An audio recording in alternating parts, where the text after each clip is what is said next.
Je vous dirais d'abord, c'est de conviction que si on s'habitue à battre sa coupe sur la poitrine des autres, chaque fois qu'on est en situation difficile, c'est ne jamais faire l'exercice d'honnêteté envers soi-même, de reconnaître ses torts, de chercher à les corriger pour s'améliorer à l'avenir.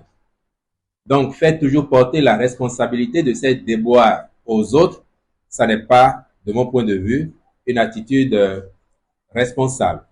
Du reste, dans notre pays, nous avons tellement de belles formules que l'on parcourt toutes les civilisations qui traversent le Bénin du nord au sud, de l'est à l'ouest. Nous avons tellement de formules pour résumer ce genre de choses.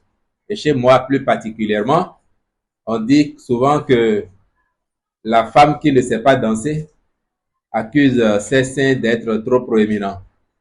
Ou encore, c'est la dent qui s'en allait tomber, qui tombe et qui accuse la patate douce, voire la bouillie, d'avoir causé sa chute.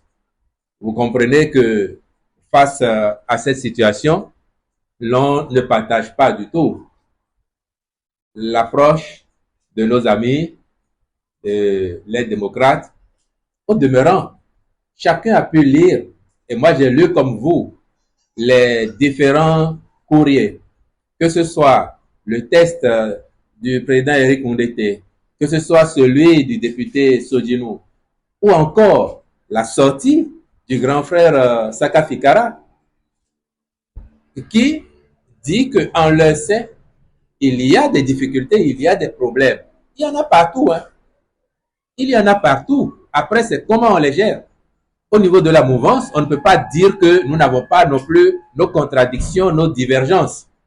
Mais nous avons fait l'effort, nous, de les gérer au mieux et de dégager un duo de candidatures qui soit suffisamment compatible pour tous, qui soit le plus consensuel possible, à telle enseigne que ceux qui ont pu être mécontents ont considéré que, qu'à cela ne tienne, le choix qui est fait est quand même celui qui garantit le plus de chances de victoire à leur équipe. Je crois que si en face, les gens n'ont pas eu le doigté et de régler leurs contradictions internes avec la même efficacité que nous, c'est pas à nous qu'il faut s'en prendre.